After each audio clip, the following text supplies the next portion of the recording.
नमस्कार, पूज्यनगरी न्यूजमध्ये आपलं स्वागत आहे। पूज्यनगरी न्यूजमध्ये आपले स्वागत आहे। परंडा तालुक्यातील महत्त्वाच्या घडामोडी। ड्युटी सोडून अनेक महिन्यांपासून गायब झालेला तलाठी मध्यधुंद अवस्थेत अवतरला।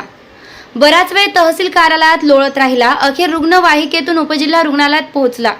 दारुड्या तलाठी ढोणे यांना निलंबित करण्याचा प्रस्ताव यापूर्वीच पाठवला। तहसीलदार यांची माहिती। या बातमीचे प्रायोजक आहेत SK mobile accessories and repairing centre Paranda.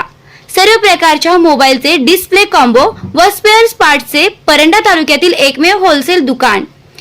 मोबाईलला लागणाऱ्या सर्व वस्तू होलसेल दरात मिळतील व मोबाईल दुरुस्ती केली जाईल। पत्ता छत्रपती शिवाजी महाराज चौक, महाराष्ट्र बेकरी शेजारी, परंडा। संपर्क 9881767730। आता बातमी विस्ताराने। कार्यालयाला कसलीही सूचना न देता गेल्या अनेक महिन्यांपासून गायब झालेले परंडा तहसील कार्यालयात कार्यरत असणारे तलाठी गुणाजी ढाणे हे गुरुवार दिनांक 20 जून रोजी दुपारी मध्यधुंद अवस्थेत तहसील कार्यालयात पोहोचले। तलाठी ढोणे यांना शुद्ध नसल्याने तहसील कार्यालयात बराच वेळ लोळत पडले होते। तहसीलचा कर्मचारी दारू पिऊन पडला असल्याने बघ्यांची गर्दी झाली होती।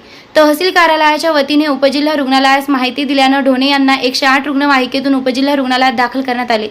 ढोणे हे गेल्या अनेक महिन्यांपासून परंडा तहसील कार्यालयास कोणतीही सूचना न देता गैरहजर होते। यामुळे त्यांना नोटीस देण्यात आली होती। मात्र त्यांनी तहसीलदार यांच्या नोटिशीला देखील उत्तर दिले नसल्याने त्यांचे विरुद्ध निलंबनाची कारवाईसाठी जिल्हाधिकारी यांच्याकडे प्रस्ताव पाठवण्यात आला असल्याचं तहसीलदार यांनी सांगितलं।